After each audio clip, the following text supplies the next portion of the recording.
নমস্কার বন্ধুরা, তো আমি আজকে চলে এসেছি আমার নিজের গল্প নিয়ে। আর আজকের গল্পটা হলো আমাদের পাড়ারই গল্প। বলতে গেলে বন্ধুরা, এই সামনে মাসটা যেটা গেল, যেটা হলো পুষ মাস, যেই মাসে আমাদের কোনো কিছু ভালো কাজ হয় না, যেমন বিয়ে বা দেখাশোনা, কিছু একটা পুজো বা নতুন ঘরে যাওয়া বা অনেক কিছু মানুষ করে না এই মাসে। সেই মাসটা চলে গেছে, এখন হলো যেই মাস, সেই মাসে সব কিছুই করা যায়।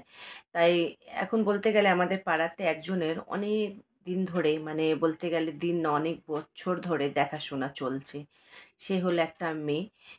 তার সব কিছু ভালো, বলতে গেলে দেখতে সুন্দর। খুব একটা লম্বা না, কিন্তু দেখতে সুন্দর, বলতে গেলে সব কিছু ভালো।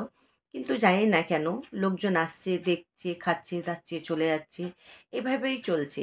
কিন্তু হয়েছে, বলতে গেলে এটা পরশুদিনের ঘটনা। একজন দেখতে এসছে পছন্দ, বলতে গেলে সবার বাড়িতে হয়ে গেছিলো, ওদের ফ্যামিলিতে সবার পছন্দ। ছেলে দেখতে এসেছিলো এবার, তাই ছেলে এসছে বলেই আমরা জানতে পারলাম।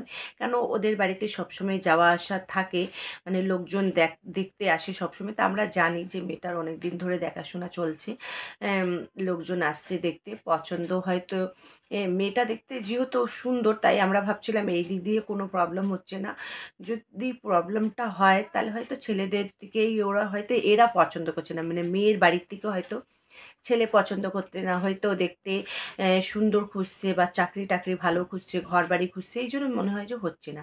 আমি এইটাই ভেবেছি, কিন্তু আসল ঘটনাটা এটা ছিল না বন্ধুরা। বলতে গেলে আসল ব্যাপারটা এটাই ছিল যে ওর মেয়েটার একটা প্রবলেম ছিল। বলতে গেলে প্রবলেমটা এটাই ছিল, একটু চোখটা ওর ব্যাকা, ট্যারা চোখ, চোখ যাকে বলে সেরকম ট্যারা চোখ। বলতে গেলে ও যখন ভাবো যদি আমার সাথে ও কথা বলছে, এবার ও আমার দিকে দেখছে না, ও দেখবে সাইডে, রাইট সাইড বা লেফট সাইড, এরকম ও দেখবে। এবার আমি, মানে কেউ বুঝতেই পারে না ও কার সাথে কথা বলছে। যদি আমি একা, তাহলে আমি তো বুঝতে পারছি, কেন ওর সাথে কথা বলতে বলতে আমার অভ্যাস হয়ে গেছে, আমি বুঝতে পারি ও আমার সাথেই কথা বলছে। যদি আমি শুধু একা আছি, তাহলে তাহলে আমি বুঝতে পারি এটা আমার সাথে কথা বলছে। কিন্তু যদি পাশে আরও দু চারজন আছে, তাহলে আমরা সব কনফিউজ হয়ে যাই যে ও কার সাথে কথা বলছে। আসলে ও যেহেতু ট্যারা দেখে, ওর চোখটা যেহেতু ট্যারা, ও দেখছো সেই রকম। এবার আমরা ভাবি যে ও যদি আমার সাথে কথা বলছে, আমি ভাবছি আমার পাশের লোকের সাথে কথা বলছে। এই জন্য উত্তরটা দিতেও আমরা হাসি, আর উত্তরটাও দিই খুব হেসে হেসে, বুঝতে পারি না। আর আমরাও বলি এই কথাগুলো যে তোর চোখের জন্য আমরা বুঝতে পারি না তুই কার সাথে কথা বলছিস। আর এই প্রবলেমটাই শুধু ওর ওইটা আছে, আর কোনো প্রবলেম নেই বলতে গেলে। কিন্তু এই চোখের জন্য অনেক লোকজন আসছে দেখছি, কিন্তু পছন্দ করছে না। সেটা এতদিন ধরে আমরা জানি না। আসলে আমরা না, যেহেতু পাড়ার তো, জিজ্ঞেস করি না কিছু। আর দেখতে মেয়েটা যেহেতু সুন্দর, আমরা ভাবছিলাম এতদিন ধরে যে হয়তো ছেলেদের, বাবা, ওর মা বাবা ভালো ঘর বাড়ি দেখছে, ছেলে চাকরি খুঁজছে, এটা হতে পারে আমরা ভাবছিলাম। কিন্তু আসল ঘটনাটা এটা না। একটা সামনে বছর, বলতে গেলে 2024-এ জুন জুলাই মাসে একটা ছেলে, বলতে গেলে ওকে পছন্দ করেছিল, দেখাশোনা হয়েছিল, পছন্দ হয়েছিল। কিন্তু ছেলেটার বয়সটা অনেক বেশি, মেয়েটার বয়স হয়তো 22-24 বা 25 বছর এইরকমই হবে। কিন্তু ছেলেটার বয়স 40-42 মতন ছিল। আর ছেলেটার বয়সটা বেশি ছিল, সেটা হয়তো এক একটা ছেলে দেখবা বন্ধুরা, যদি 40 বছরও বয়স থাকে না, বোঝা যায় না বয়সগুলো। ওই ছেলেটার বয়সটা খুব বোঝা যাচ্ছিলো। আসলে যখন দেখতে এসেছিলো, ওরা 4 চাকা নিয়ে এসেছিলো, এসছে নেমেছে, দেখা সব কিছু হয়ে গে, ছেলেটা যখন দেখতে এসছে, ওদের যাওয়ার সময় ওর মা, আমরা পাড়ায় দু চারজন বিকালবেলার সময় দাঁড়িয়েছিলাম। তো উনি আমাদেরকে, গাড়িটা বলতে গেলে রাস্তায় মেন রোডে লাগিয়েছিল। আর আমাদের বাড়িটা হলো পাড়ায়। পাড়াতে আমাদের 4 চাকা ঢোকে, কিন্তু আসলে যদি 4 চাকা পাড়াতে ঢুকিয়ে দিলে আর কিছু যেতে পারবে না, বাইক সাইকেল কিছুই যাওয়া যাবে না। এই জন্য মেন রাস্তায় গাড়িগুলো দাঁড় করানো হয়। এমনি পাড়াতে ঢোকে গাড়ি বলতে গেলে, কিন্তু তখন ওরা পাড়াতে না, রাস্তায় মেন গাড়িটা দাঁড় করিয়েছিল। যখন ওরা হেঁটে হেঁটে যাচ্ছে পাড়ার থেকে, তখন ওর মা বলছে ওর জন্য, মেয়েটার নাম হলো পিয়া। তো বলছি পিয়ার জন্য, এই ছেলেটার জন্য সম্বন্ধ, কথাবার্তা চলছে, কিন্তু এখন ও রিজেক্ট করে দিল। পিয়াটা রিজেক্ট করে দিয়েছে ছেলেটাকে। আসলে ছেলেটা না খুব মোটা, খুব বেটে, পেট অনেক অনেক বড়, বেরিয়ে গেছে অনেক বড় সাইজে। তারপর হলো টাক, এবার দেখো এত কিছু, মেয়েটা শুধু একটাই, এই যে চোখটা শুধু ও ট্যারা, আর কোনো কিছুই না। কিন্তু ছেলেটার এত কিছু থাকলে কি করে হতে পারে? মানে মেয়েটার থেকেও ছেলেটা বেটে, মেয়েটা কিন্তু বেটে, কিন্তু ছেলেটা মেয়েটার থেকেও বেটে। তারপর মেয়েটা না একদম রোগা পাতলা, ছেলেটা খুব মোটা, কম করে ওর 80 থেকে ওপরে ওজন হবে। তাহলে ভাবো 80 কেজি যদি ওর ওজন হয়, মানে ওর থেকে বেশি হবে, আমি 80 কেজিই বলছি।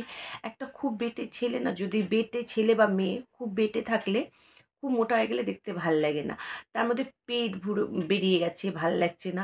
তারপর টাকও হয়ে গেছে, মানে ওরা যেহেতু মুখ দিয়ে বলছে 40-42 বছর, আহ, আরও সবাই মানে পাড়ার সবাই বলছে যে আরও বেশি, মানে দেখে মনে হচ্ছে অনেক বেশি। দেখবা বন্ধুরা, যদি বেশি বয়স হয়ে গেলে, সবার কথা বলছি না, এক একজন তো মানে নিজেকে এত ফিট রাখে, মানে স্কিন নিয়ে বলো বা শরীর নিয়ে বলো, দুদিক দিয়ে, মানে শরীরও মানে এমন স্লিম ক্লিম থাকবে, বয়স বুঝতে পারবে না। আর ফেসগুলো মানে এত সুন্দর রাখে, মানে দেখতে বয়স বোঝাই যাবে না। তুমি স্কিন দেখেও বুঝতে পারবে না, তুমি ফিগার দেখেও বলতে পারবে না যে ওর বয়সটা কত হতে পারে। আবার এক একজন না মানে বয়স থেকে বেশি মনে হয় এক একজন, মানে নিজের ওপর কোনো খেয়াল নেই, কিছু নেই, তারা এরকমই হয়ে যায়। ওই লোকটা সেম ওই রকমই, কেন যা মোটা, যেমন পেট বের আছে, তারপর মানে চোখের কাছে কালো হয়ে গেছে একদম। আর মানে একটা মানুষ যদি দেখতে এসছে, এটা দাড়ি ঠাড়ি বানিয়ে আসবে, গোপ টোপ একটু বানিয়ে আসবে, সেগুলো কিচ্ছুই করেনি, মানে সাদা সাদা দাড়িগুলো বেরিয়েছে, সেইগুলো ওইভাবেই চলে এসছে। তার চুলে কালার করেছে, কিন্তু চুলে যদি কালার করো, যদি দাড়িতে নাই করো, গোপগুলো শুধু সাদা দেখাই যাচ্ছে চুলগুলো, তাহলে মানুষ এমনিই বুঝতে পারবে যে কেন করিনি জানি না। মানে ওই গোপগুলো উনি মানে দাড়িটা রেখেছে নাকি রাখিনি, কিছুই বুঝতে পারলাম না ব্যাপারটা। তাই আমার তো খুব একটা ভালো লাগেনি দেখে। আমি কিছু বললাম না। ও কি আর পছন্দই হলো না, ব্যাস এইটাই ব্যাপারটা ছিল। সামনের বছর যে কথাটা বললাম 2024-এ, কিন্তু 2025-এ বলতে গেলে যেই ছেলের সাথে ওর বিয়ের জন্য মানে কথাবার্তা চলছেই হচ্ছে, সেই ছেলেটা যখন দেখতে এসছে মেয়েটাকে, রিজেক্ট করে দিয়েছে। শুধু চোখটা ট্যারা বলে পছন্দ হয়নি ছেলেটা। ছেলেটা মানে কি যে বলবো বন্ধুরা, মানে মা বাবা দিদি জামাইবাবু সবাই ওরা এসেছিল, দেখে গেছে, মেয়েটাকে একবার পছন্দ হয়েছে, তারপরেই ছেলেটাকে নিয়ে এসছে। এবার মা বাবার বলা উচিত যে মেয়েটার এটা প্রবলেম, চোখের জন্য, কিছুই বলেনি। এবার ছেলেটা না ডাইরেক্ট মুখের ওপরেই বলছে, মা তুমি এইরকম মেয়ের সাথে আমার তুমি দেখোনি, চোখটা এরকম এরকম।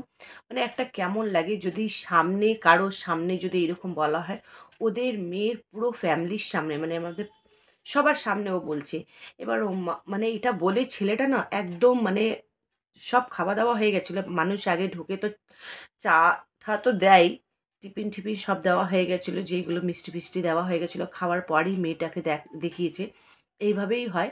এবার দেখানোর পর ছেলেটা না ডাইরেক্ট দেখেই একটা দুটো কথা বললো মেয়েটার সাথে। কথা বলতে বলতে ও বুঝতে পেরেছে চোখটা ওর ব্যাকা। এবার বুঝেই ও চট করে সেখান থেকে মা বাবাকে তিনটে মানে দুটো চারটে কথা বলল, ঝেড়ে ঝেড়ে কথাগুলো বলেছে। মানে একটা হয় না যে কার বাড়িতে এসছি, কীভাবে কথা বলতে হবে, পরে আমি রিজেক্ট করে দেবো, বাড়িতে গিয়ে আমি ফোনে করব, সেগুলো কিছুই করলো না। একদম মুখের ওপরে সবার সামনে মা বাবাকে ঝেড়ে ঝেড়ে কথা বলে ছেলেটা বাইরে বেরিয়ে পড়েছে। বেরোনোর পর মাটা খুব বুঝিয়েছে ছেলেটাকে, দাঁড়া দাঁড়া বেরোস না, একসাথেই বেরোবো, দাঁড়া দাঁড়া, এই করতে করতে ছেলেটা জুতো পরে বেরিয়ে পড়েছে। মা বাবারাও মানে মানে দাঁড়া দাঁড়া বলতে বলতে ওরাও জামা মানে জুতো ফুতো পরে বেরিয়ে পড়লো। এবার ওদেরকে বললো ঠিক আছে ঠিক আছে, পরে কথা বলবো, মানে সবার সামনে মুখের ওপরেই বলে দিল ছেলেটা যে আমার পছন্দ নেই, আমি এরকম মেয়ের সাথে বিয়ে করবো না, চোখটা টেরা বলে বেরিয়ে পড়েছে। বেরিয়ে ওরা চলে গেছে। ব্যাপারটা হয়েছে শুধু চোখের জন্য এত সুন্দর মেয়ে বিয়ে হচ্ছে না। আমি বুঝতে পারলাম না ব্যাপারটা। মানুষ এক একটা দেখবা না, এমন মানুষ কত কত খারাপ মেয়ে, তার সাথে এক একটা এত সুন্দর সুন্দর ছেলেদের বিয়ে হয়ে যায়, মানে দেখে মানুষ ভাবে যে বাবা সত্যিতে এর কপালে ছিল এত সুন্দর ছেলে, মেয়েটা এত খারাপ, ছেলেটা এত সুন্দর। আবার এক একজনের দেখবা উল্টো, মেয়েটা দেখতে সুন্দর, ছেলেটা আবার খারাপ, এরকমও হয়। কিন্তু এটা মনে হয় কপালেরই একটা ব্যাপার আছে। নাহলে এই ছেলেটা মানে দেখতে ছেলেটা, এটা বলবো না যে খুব একটা ভালো ছিল, ছিল ভালো, কিন্তু মেয়েটাকে রিজেক্ট করা শুধু একটা চোখের জন্য, তাও ৩-৪ বছর ধরে কন্টিনিউ চলছে দেখাশোনা।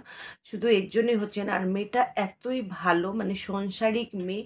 বলতে গেলে এখনকার কোন মেয়ে এরকম, মানে স্কুল, কলেজ সবই করেছে। কিন্তু মা-বাবার নিয়ে এতই ওর আছে যে কোনো ছেলের সাথে কোনোদিন কথাও বলেনি। কোনো ছেলেকে ভালোবাসা তো অনেক দূরের কথা। নাহলে ওই মেয়ের সাথে ওর পেছনে কত যে ছেলে পড়বে তার ঠিক নেই। মেয়েটা মানে দেখতে বলতে গেলে বন্ধুরা খুবই সুন্দর। শুধু চোখের জন্য, মানে একদম বলতে গেলে শুধু চোখের এইটাই প্রবলেম, যেহেতু ও যদি কথা বলে না বুঝতে পারবে না ও কার সাথে কথা বলছে। যদি একজন আছে তাহলে তুমি বুঝতে পারছো যে ও আমার সাথেই কথা বলছে। কিন্তু যদি ২ জন ৪ জন আছে একদম বুঝতে পারবে না। আমার পুরো ও ব্যাকা দেখে, পুরো ব্যাকা উল্টো দিকে একদম। শুধু এইটাই একটা প্রবলেম, আর কিছুই না।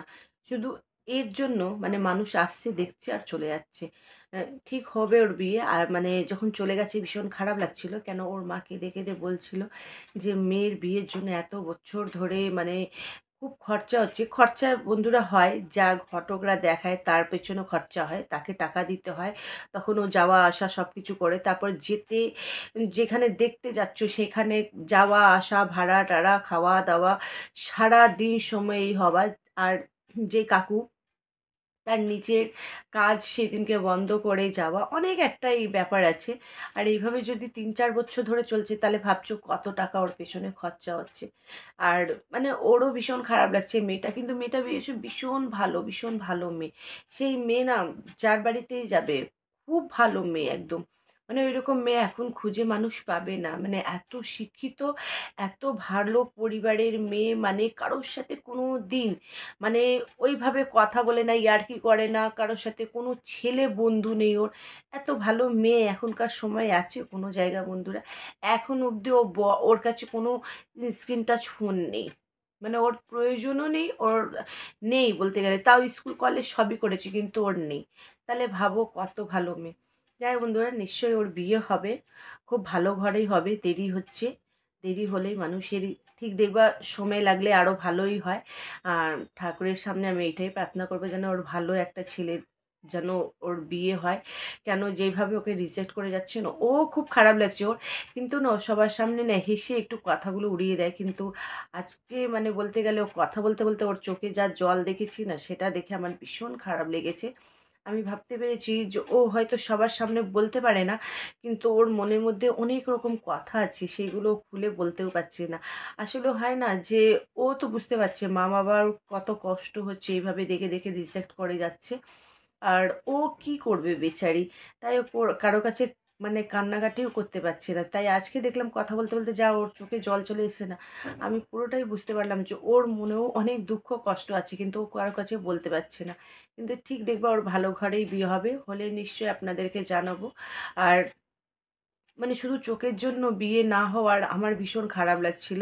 যাই হোক, এই ছেলেটাও চলে গেছে শুধু এরকম করে। দেখি ওর কপালে হয়তো বেশ ভালোই ছেলে আছে, এর চেয়েও বেশি ভালো আমার মনে হয়। যাই হোক বন্ধুরা, আমার এই ছোট্ট গল্পটা আপনাদের কেমন লেগেছে অবশ্যই জানাবে। ভালো লাগলে লাইক, কমেন্ট, শেয়ার করবে, সাবস্ক্রাইব করবে। খুব ভালোবাসা দেবে। আপনারা ভালো থাকবে, সুস্থ থাকবে, আমার ভিডিওগুলো দেখতে থাকবে। Bye, by.